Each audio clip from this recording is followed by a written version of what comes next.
बहुत लोग बोलते हैं कि वेजिटेरियंस के खाने के लिए ऑप्शंस ही क्या है, और ख़ास करके तब अगर आप हेल्दी खाना चाहते हो तो। बट ऐसा बिल्कुल भी नहीं है। ये देखिए, मैंने बनाए हैं ये melt in mouth delicious veg kebabs, जो सुपर हाई प्रोटीन है और सुपर डुपर टेस्टी भी है। साथ में ये रुमाली रोटी के जैसे एकदम पतली रोटी, जो मैदे से नहीं गेहूं के आटे से बनाई है। और ये तैयार हो गया है सुपर डिलिशियस वेज रोल। तो आप इस वीडियो को एंजॉय कीजिए, और अगर कोई आपका अपना वेजिटेरियन हेल्दी और सुपर डिलिशियस खाने की रेसिपी ढूंढ रहे हैं ना, तो उनके साथ इस वीडियो को ज़रूर शेयर कीजिएगा।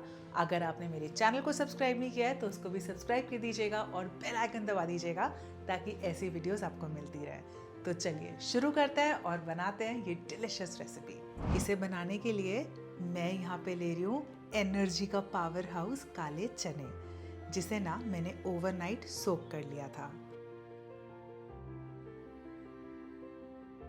काले चनों को ना सोक करना 2 रीजंस की वजह से बहुत इंपॉर्टेंट है। पहला, इससे कुकिंग फास्टर होती है। दूसरा, ये इजीली डाइजेस्टेबल हो जाता है। फिर लिए मैंने 1 कप सोया चंक्स, और साथ साथ ना मैंने इधर पानी गर्म होने रख दिया था। इन सोया चंक्स को मैंने डाला इस गर्म पानी में, साथ में 1 चम्मच नमक, अच्छे से मिलाया और 1 से 2 मिनट बॉईल आ जाने के बाद मैंने इसे निकाला। इस तरीके से छान के इसके ऊपर नॉर्मल पानी डाल के इसे अच्छे से वॉश कर लिया। सारा पानी स्क्वीज कर लिया। तो पानी डालने से अगर इसमें कोई स्मेल होगी ना तो वो निकल जाएगी।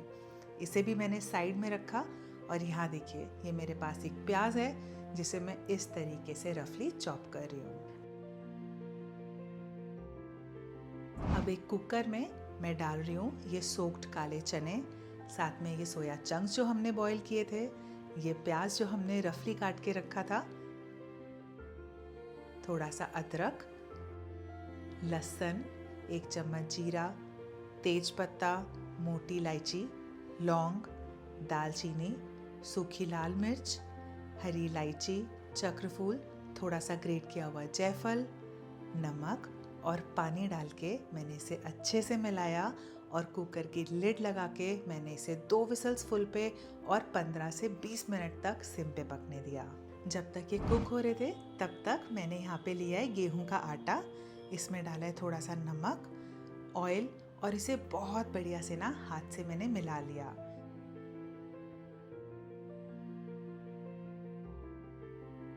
फिर इसमें थोड़ा थोड़ा पानी ऐड करके मैंने इसका एक बहुत ही सॉफ्ट डो रेडी कर लिया। तो ऑयल डालने से ना इस आटे में थोड़ी सी एक्स्ट्रा सॉफ्टनेस आएगी और आपकी रोटीज बहुत अच्छी बनेगी। आप चाहें ना तो ऑयल की जगह आप इसमें थोड़ा सा दूध या मलाई भी डाल सकते हो। तो चलिए, आटा भी गूंद गया। अब इसे कवर करके ना मैं 10 मिनट रेस्ट करने के लिए छोड़ती हूँ। हमारा कुकर भी डीप प्रेशराइज हो गया है, ये बहुत बढ़िया से कुक हो गया है।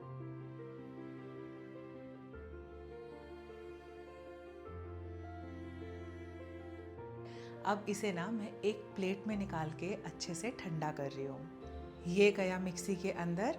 साथ में डाली है 1 हरी मिर्च, फ्रेश हरा धनिया, 1/4 चम्मच गरम मसाला, 1 चम्मच कश्मीरी मिर्च, 1 चम्मच नमक, थोड़ा सा ये चने वाला पानी, और इसे मैंने बहुत बढ़िया से पीस लिया।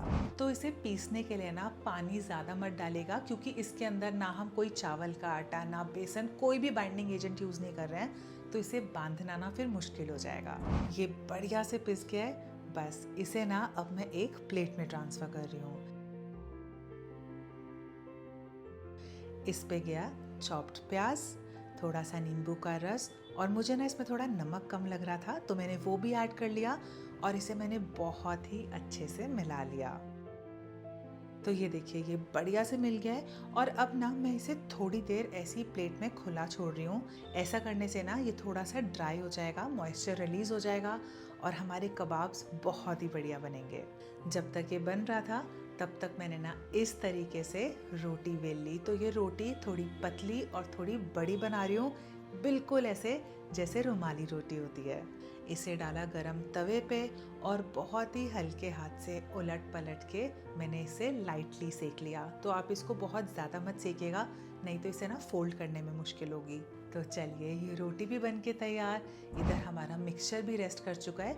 अब हाथ में मैं लगा रही हूँ थोड़ा सा ऑयल और इस तरीके से थोड़ा सा मिक्सचर लेके मैंने इसे शेप कर लिया। पैन में डाला ऑयल और इस तरीके से मैंने इन कबाब्स को ऑयल के ऊपर प्लेस कर दिया। तो मैं एक टाइम पे ना 2 से 3 कबाब्स ही बनाऊंगी। मैं इस पैन को बिल्कुल भी ओवरक्राउड नहीं करूंगी। और आप देखेंगे कि जब ये कुक होगा ना तो ये इस तरीके से बाहर की तरफ निकलेगा। आप बिल्कुल भी टेंशन मत लीजिएगा, ये एकदम परफेक्ट बनेंगे। तो हमने ना इसमें कोई भी बाइंडिंग एजेंट जैसे कि बेसन या चावल का आटा नहीं डाला है। ये इसलिए इस तरीके से दिख रहा है, बट इसका टेस्ट एकदम परफेक्ट होगा। अब टाइम है इसे असेंबल करने का। तो सबसे पहले ना मैं रोटी पे लगा रही हूँ ये धनिए, पुदीने और दही की सुपर टेस्टी चटनी। इसके ऊपर ये मेल्ट इन माउथ कबाब्स, जिसे मैंने ना इस तरीके से स्मैश कर दिया। फिर डाल रही हूँ इसके ऊपर ये सिरका अनियंस, जिसकी रेसिपी मैं आपको डिस्क्रिप्शन में दे रही हूँ। एक्स्ट्रा पंच के लिए थोड़ी सी हरी मिर्च और एक बार फिर से ये धनिए, पुदीने और दही की हरी चटनी। इसे मैंने इस तरीके से रोल किया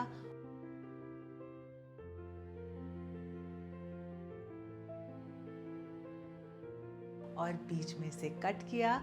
ये सुपर डुपर डिलिशियस वेज कबाब रोल हो गया तैयार।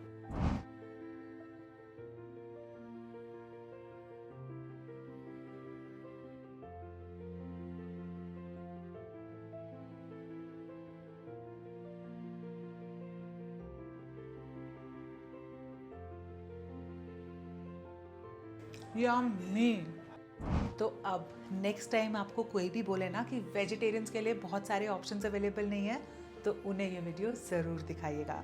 अगर आपको मेरी ये वीडियो अच्छी लगी तो मेरे चैनल को सब्सक्राइब भी कीजिएगा और बेल आइकन भी दबाइएगा ताकि आगे आने वाली नोटिफिकेशंस आपको मिलती रहें।